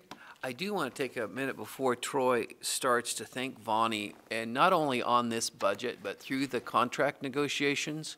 We call her and ask her for so much information, and things change, and she always gets back to us with the numbers, and she'll be very glad when we fill that accountant position, because she's been carrying the load for 2 people now and doing a great job. And I just want to thank Vonnie for all her work. And just a month to go, and then we can get this budget for this year put to bed and then move on. So I want to thank you, Vonnie. Appreciate that. Troy, you are up next. We have resolution number 18-041, acceptance of public art donations of the Valentine, Enduring Spirit, the Idaho Lumberjack, and the Honey Bumble to the public art collection. Good evening, council. Yes, what an evening to bring forward 4 donations.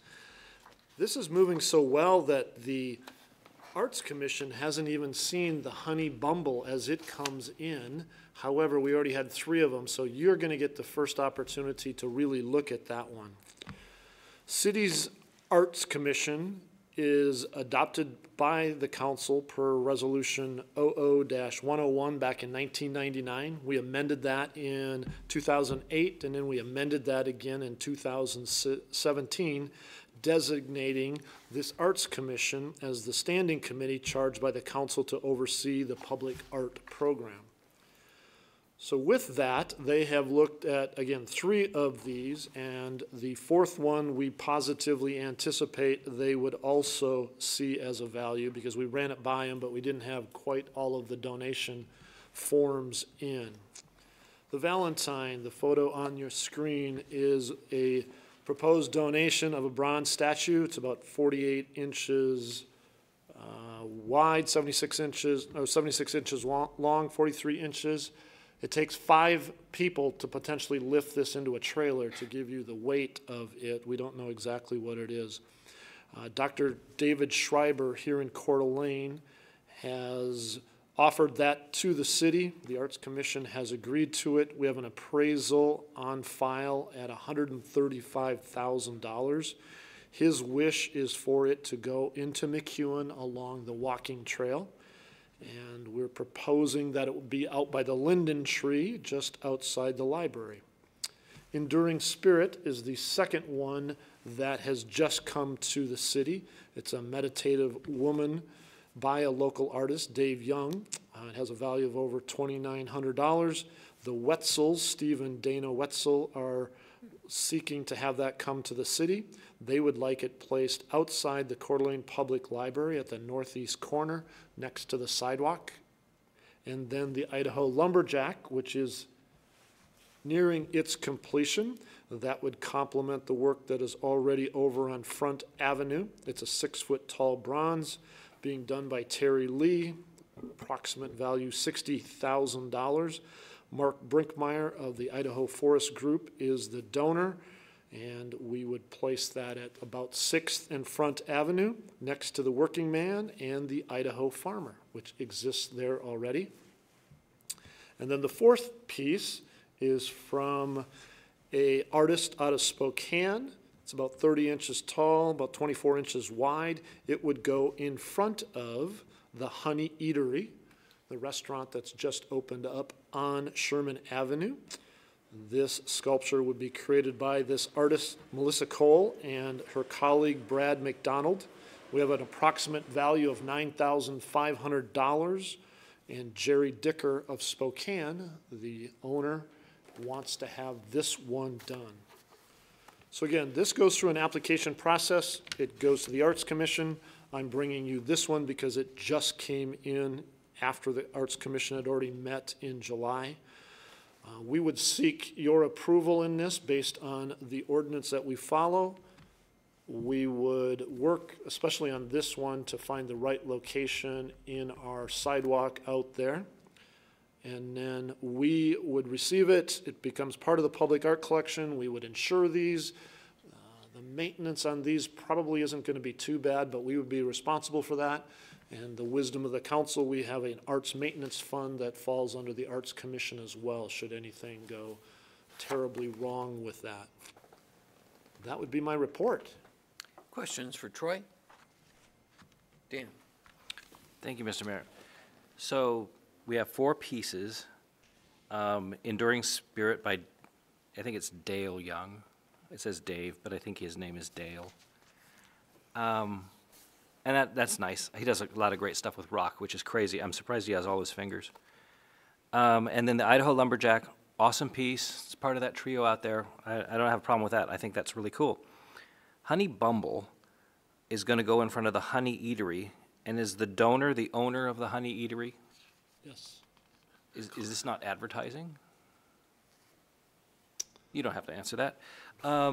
And do we have a policy about placing artwork in specific locations throughout the city? I know we have the Art Currents, which does it, but do we have a policy about sticking art in the sidewalk in front of a business that just happens to be owned by the guy who's donating the artwork? We don't have a policy on it, but we would work as we have preliminarily, especially with the artists that would construct this, to work on making sure that the pedals are as rounded as they could be, and to make sure that we have compliance to get around on that sidewalk. So we were working on location pending approval from you to make sure that we have access around it. And this They've piece, recommended this location for obvious reasons. and yeah, and this piece would stay with the city. The city would own it, even if for some unfortunate reason the Honey Eatery would move or close. Correct. The fourth piece, which you mentioned first, is the one that I have a big issue with because it's catalog art. It's, the Valentine is something that anyone can purchase from the artist in his, from his website. You can go ahead and purchase it, and I think our ordinance doesn't stipulate that donated art has to be original.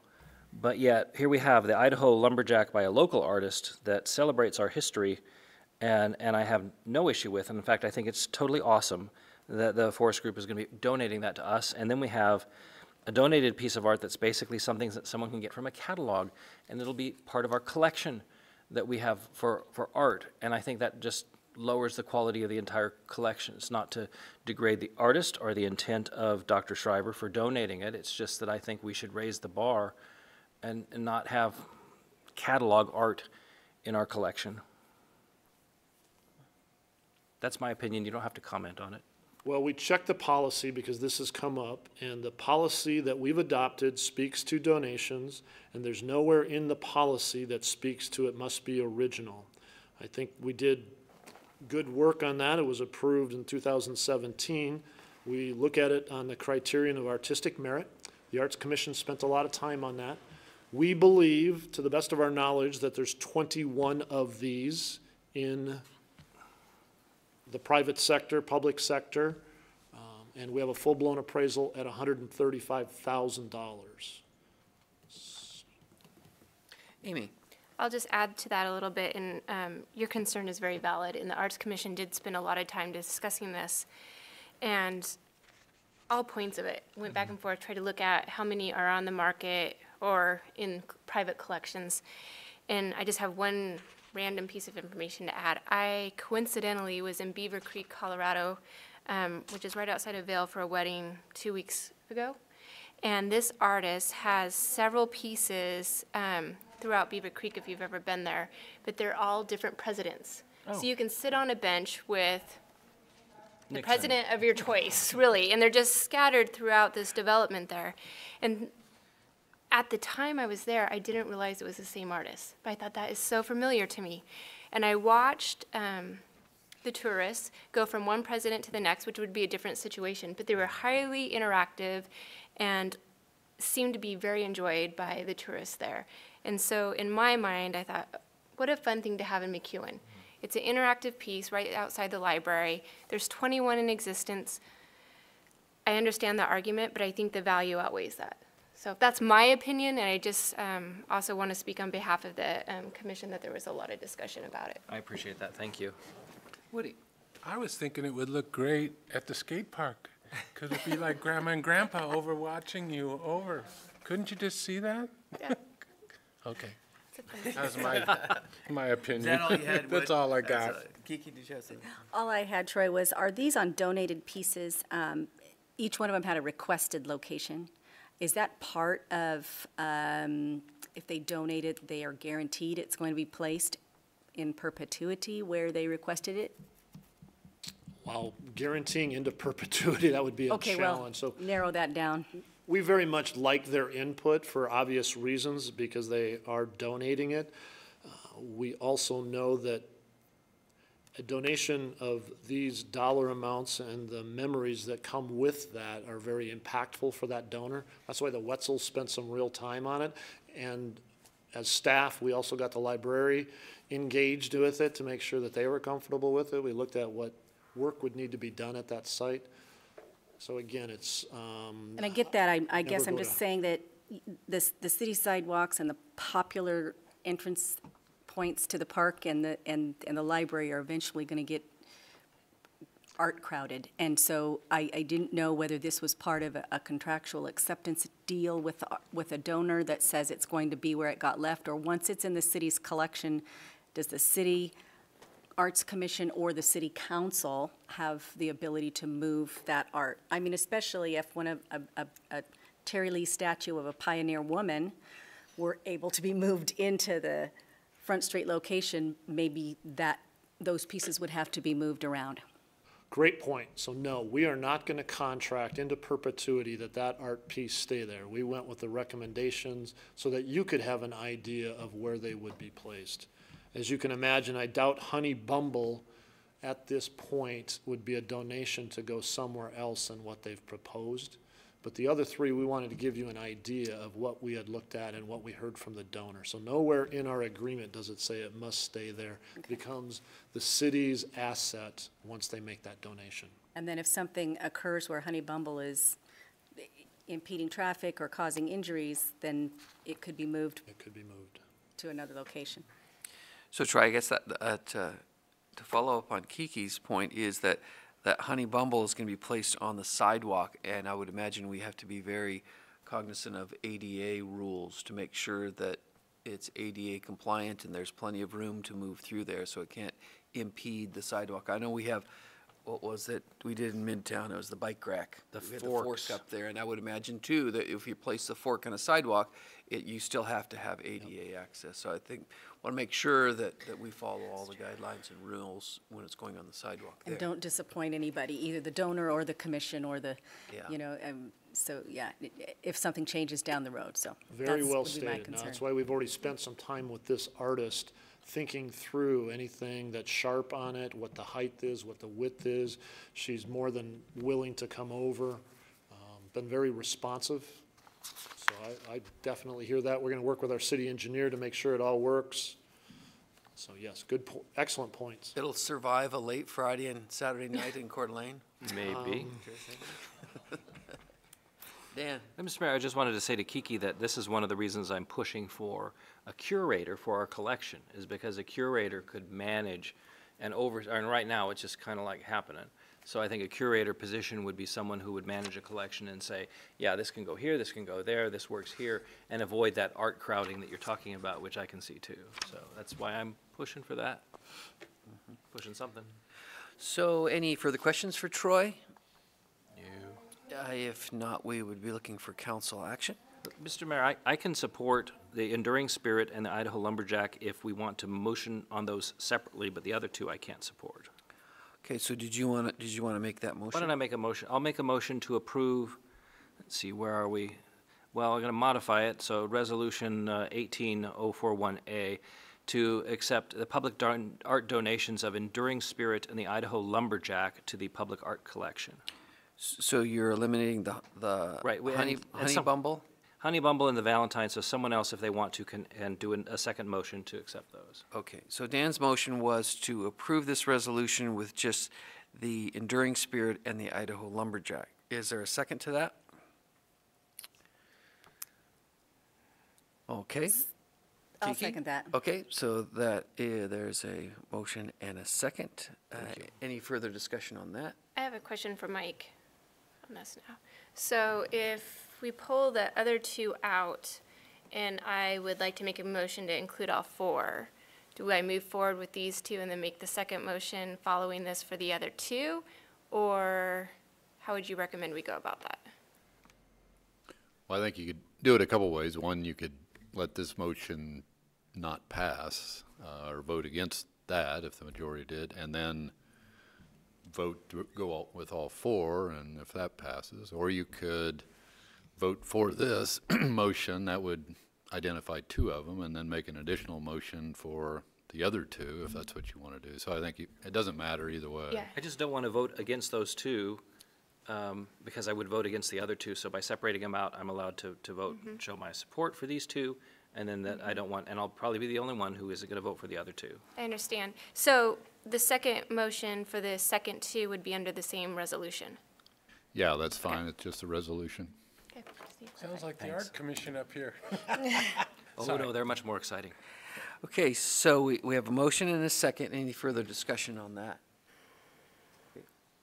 Let me see here. You would like a roll call, wouldn't you, Renata? Yes, please. Okay, roll call, please. Right. Evans? Yes. Miller? Yes. McEvers? Yes. Gookin? Yes. English? No. Okay, so that motion carries. Mr. Mayor, I'd like to make a motion to approve Resolution 18-041, acceptance of public art donations of the Valentine and Honey Bumble, to the public art collection. Okay, so we have a motion Second. and a second to include those two. Any further discussion on that? I just wanted to clarify,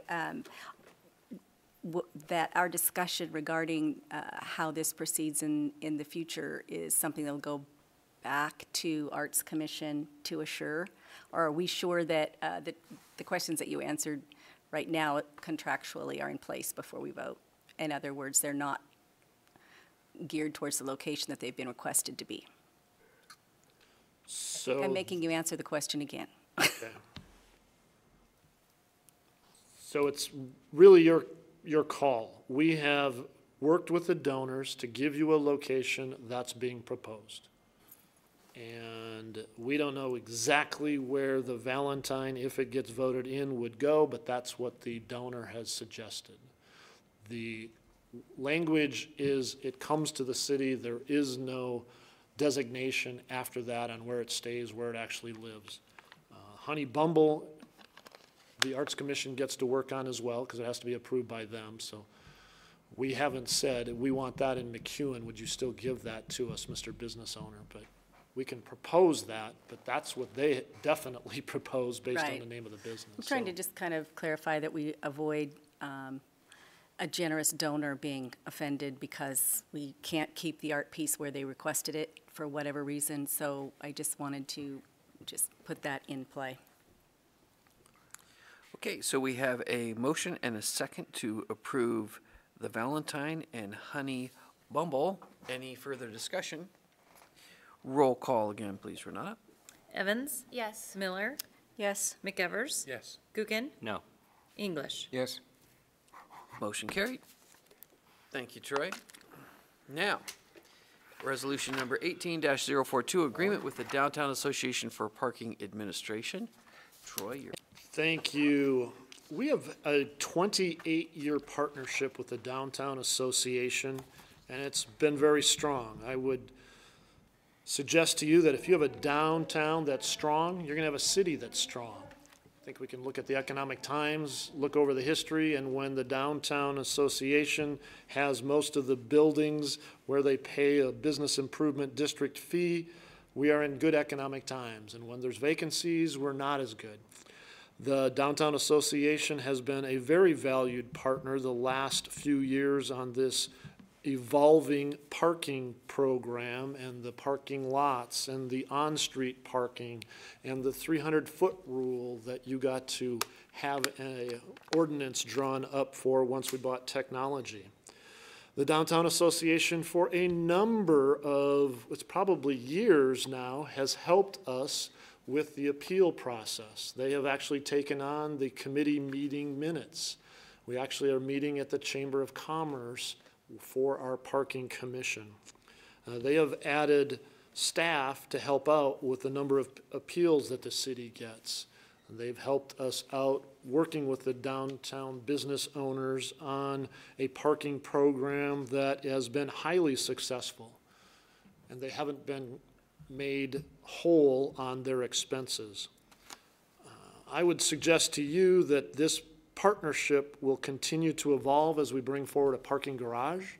We have moved a number of employee cars off of the street to help out with businesses. The Downtown Association has overseen that entire program. Emily would correct me, but we're probably 400 plus cars are now off of the city streets from the employee program that we've put forward.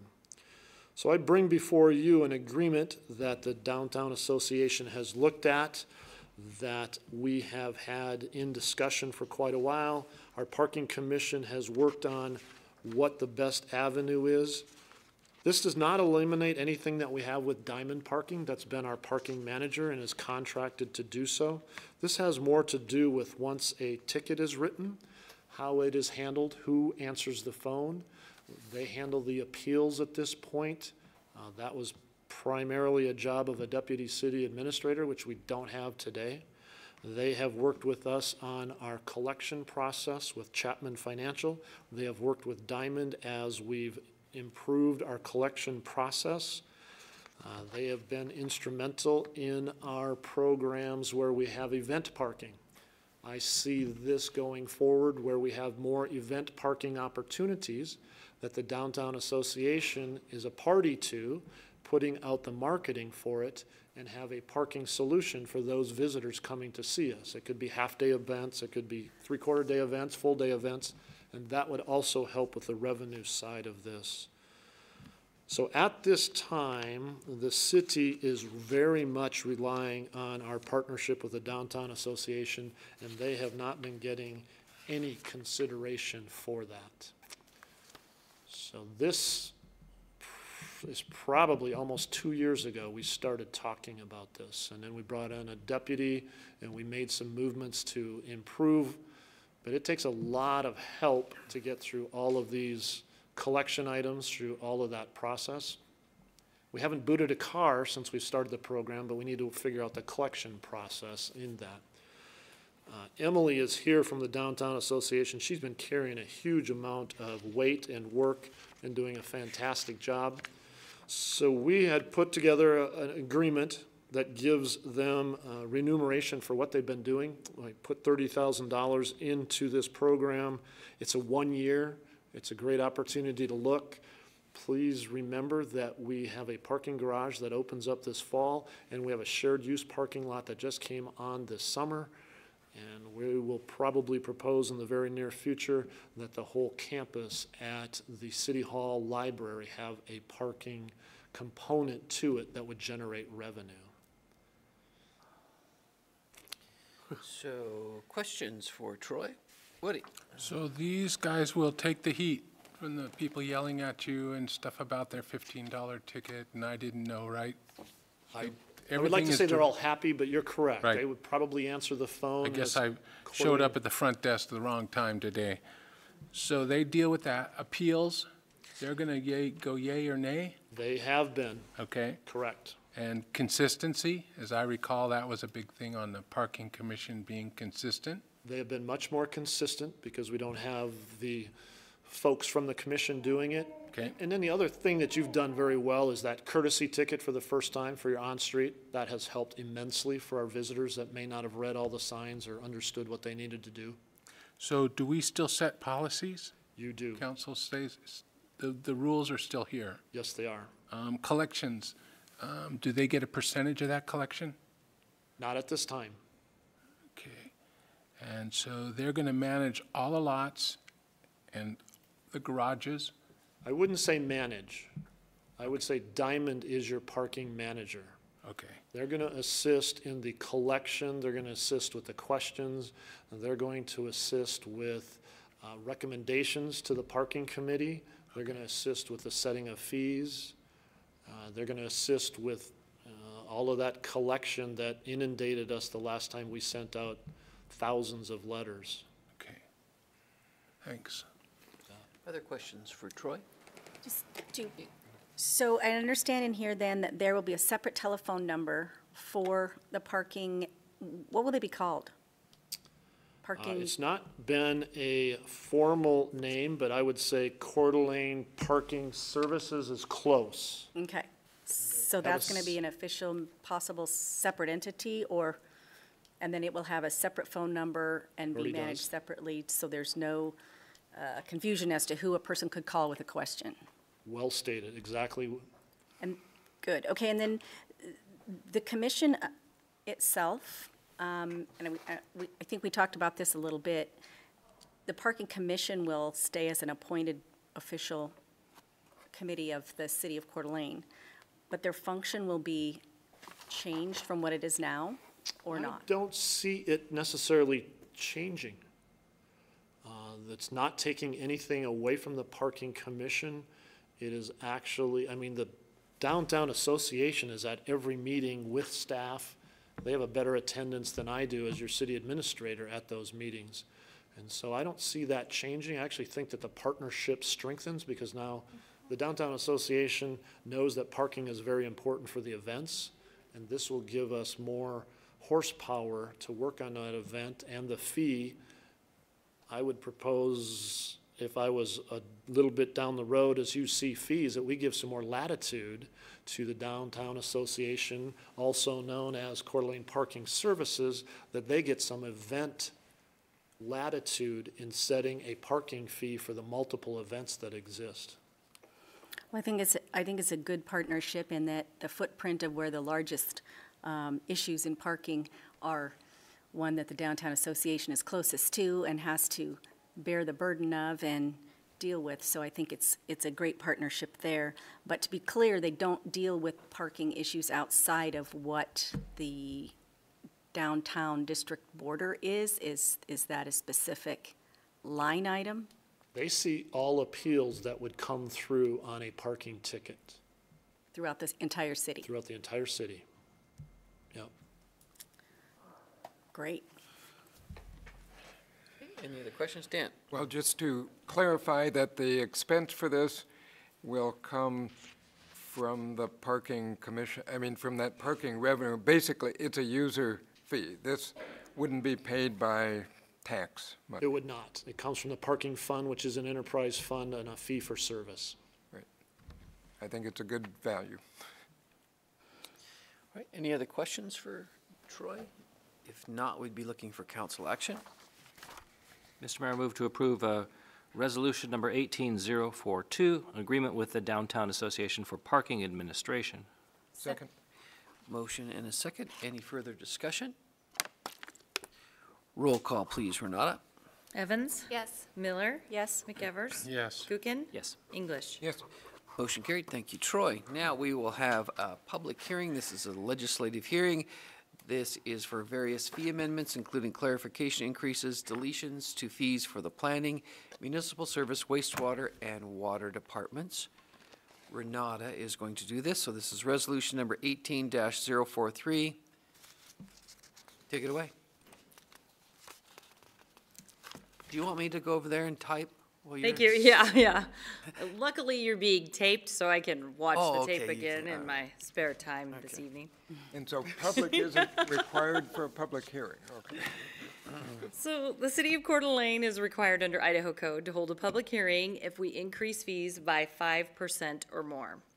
So tonight I'm going to present to you several requested changes from several departments, some of which are not 5%, some of which are not fee increases, but fee deletions, some of which are just some general updates to some of the verbiage describing the fee. So it's not required under Idaho code, but it helps us as staff to do it as all one fell swoop. So the fees, changes, and updates were all posted to the city's webpage about 3 weeks ago.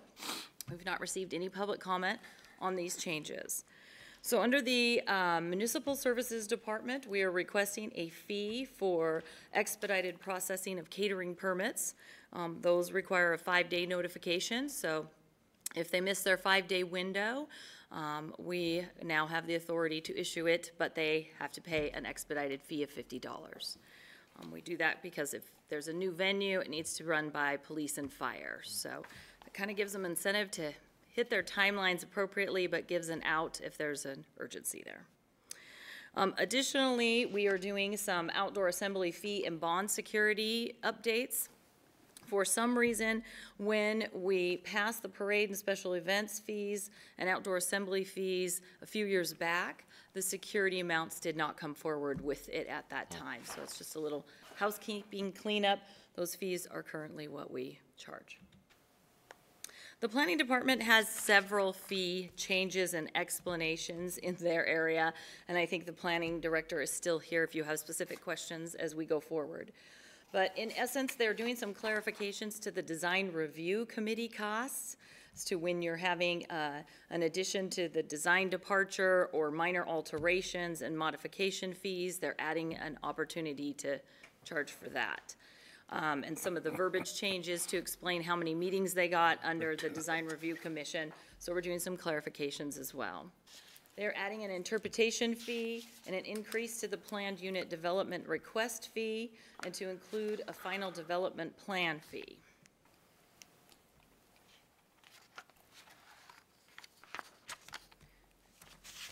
One of their fees is now a combination.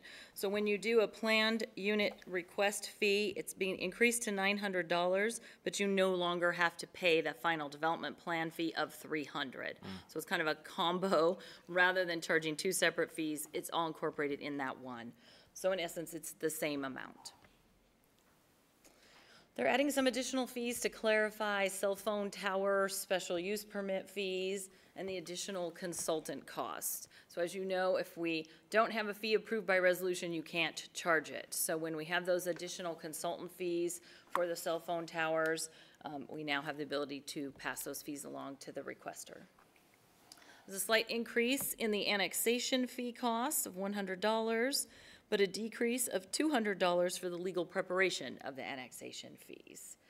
There's a new fee for de-annexation request. We realized we didn't have that category on as we've received one recently. And then a slight increase in the public hearing officer fees when we bring one of those in.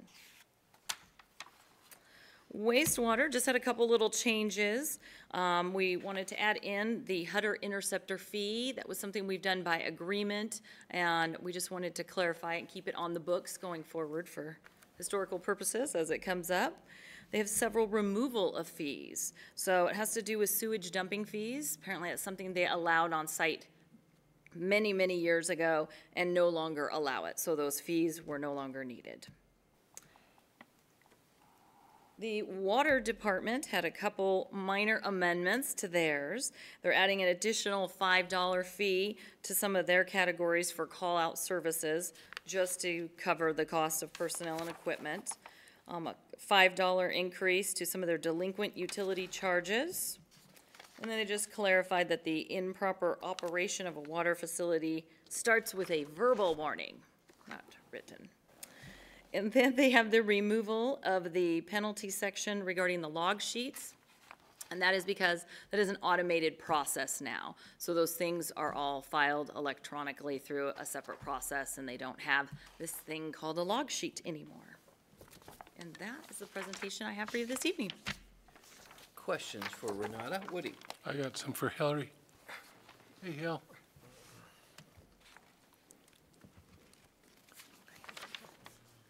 So we've talked a little about design review. I don't Yes, believe in we it, so I'm have. going to pick it apart here. So problem. design review commission request, what is that? So that's already in the fee schedule. So if someone has to go before the Design Review Commission, then there's a fee. But what we've added are for if someone has a minor alteration to their building, but it still has to go to the Design Review Commission. It's just one meeting. It's very simple, but it's required to go before them. That's the one fee. And the other is if there's a change to their design. So recently, we had one where the one that Geno Construction is going to be doing here on Front and 7th, or in 8th. And so they came back with a different design, so it has to go back before Design Review Commission for a review. Again, it's just one meeting, but we don't want to pay the full, or have them pay the full application amount to go back through. So those are, it's just kind of clarifying, because we're trying to expedite that process, streamline, but we don't want to be doing things without fees or overcharging. So when somebody has to go to design review, Yes. which is what? So there's When do several you have to go to design triggers. review? What's the Right, trigger? so it depends on where a project is located, and so if it's any of the downtown core or any of the overlay zoning districts, so those all go to Design Review Commission. If it's kind of new construction or alteration to an existing building, those are the kind of the main triggers. Some facade changes, there's some minor things that can be reviewed by staff, some require the commission. And then the commercial projects, if it's 5 acres or 50,000 square feet, are the triggers, if it's outside of those overlay zoning So districts. when you first get called to design review, $400. Is that correct? So that is for however many meetings it takes to go through that. So that's for the, like a brand-new project that has to come in. So you come forward, here's my design, and design review goes, well, we don't like that color, and from 100 feet away, it doesn't look right. So you have to go back and redesign it. Is that when this redesign? No, that's different. And also to clarify, the commission doesn't weigh in on colors and all of that. So it's just based on the design guidelines. They don't weigh in on. Facade isn't color? I've heard They it. don't, I've yeah, they don't watched weigh them, in yeah. on that. But the change to the design is not coming back to the commission. That's if an applicant says, hey, I'm changing my design, I want to come back now with a new design, the commission will review the project, and so that's a So separate. they would come back for a new design, not because the commission asked them that we Correct. don't like what you have? That's correct. So the Okay. $400 for that one fee is as many meetings as it takes to go to the commission, which Okay. these days has really been 2 meetings for major projects. We're really working to expedite the processing. And administrative review, Correct. when does that kick in? So that, there's different criteria for that. if you'd like, I can pull open the code and kind of show you what those are, but there's ones where we have to go through and administratively review it, and so it takes some time. So those are, just to kind of clarify when it's administrative versus. So that's when commission. somebody wants to do something that's out of the box. No, it's just more minor changes. So minor, it's a minor design alteration. Okay, so 200 for a major change, but 100 for a minor change. Is that what I'm reading here? So if the administrative versus the Design ones that review. require design review commission, there's a difference in the prices. Okay. Just because there's staff reports. When it goes to the commission, even if it's one meeting, it takes a lot of staff time to process, meet with the applicant, prepare a staff report, do presentations, versus if it's administrative, it takes some time, but we don't have to do the staff reports, presentations. Okay, and so this is all new fees? These fees don't exist right now? The first one exists, the $400 one exists in there currently, and that we're just removing, I think, some of the verbiage and clarifying the difference between that and the modifications. Okay. So this isn't making people not want to do projects because there's all these fees? No, and the other thing is, I think it's important that the taxpayers aren't paying for some of these applicants to come forward and require a lot of staff time. It's taking staff away from other projects too, and it's, kind of paying a fair share. We're trying to make the design review consistent with any of the zone change, special use permits, all of that takes a lot of time, and our fees are very reasonable compared to some other jurisdictions. So we are definitely well below market for our fees, but we are trying to at least account for some of the staff time that we're spending. Thank you. Yep, you're welcome. Other questions for Hillary? Okay, so I will open up public comment portion of it. If there's any member of the public that would wish to come forward and comment on this legislative hearing, could come forward now and speak. Seeing none, we will close the public comment and we will look for council action. Well, I would make a motion to approve resolution number 18043, approving various fee amendments, including clarifications, increases, and deletions to fees for planning, municipal services, wastewater, and the water department. Second. Motion and a second. Any further discussion? Roll call, please, Renata. Miller, Yes? McEvers, Yeah. Gookin, Yeah. English, Yes. Evans. Yes. Motion carried. Mr. Mayor, I'd like to move that there is no other business.